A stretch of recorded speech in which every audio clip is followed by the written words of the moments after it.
I'm going to show you how to change the resin in your vat. I'm going from a gray ABS-like to a clear resin. Let's get started. So first things first, anytime you're dealing with resin, you're going to want to put on some nice gloves. Now that I've got my gloves on, I'm going to take the resin bottle for the resin that's in my vat. I'm going to open it up, and you're going to grab one of these funnel filters, and this is what we're going to pour the vat through. This has a clear mesh filter on there, just in case there's any chunks of like failed prints or supports that have broken off that are inside floating around in the vat.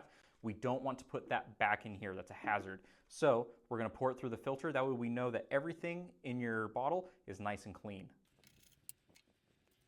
And I'm also going to get some paper towels ready, just in case I make a bit of a mess. I really like these blue shop towels. Highly recommend for resin.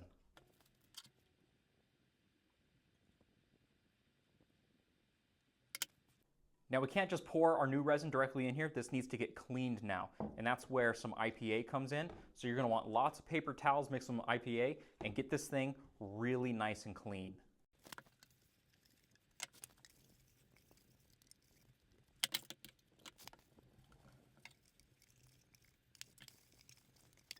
All right, so now you can see we got a nice clean vat. Now's a good time to look at your FEP film and see if you have any scratches, marks, or gouges on it, because if you do, you're probably going to want to go ahead and replace it. Mine's looking pretty good. I have one little gouge right there, but honestly, I think the printing is going to be fine. So now we can go ahead and grab our new resin and pour it in.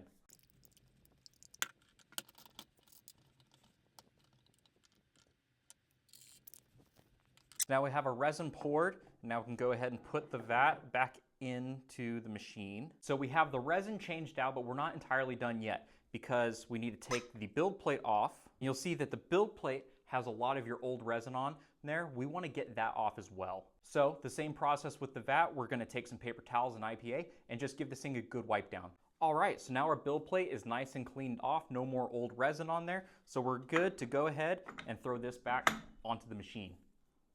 Now I'm going to throw in one extra step. We shook our bottle of resin before we poured it, so now we have lots of little air bubbles in there.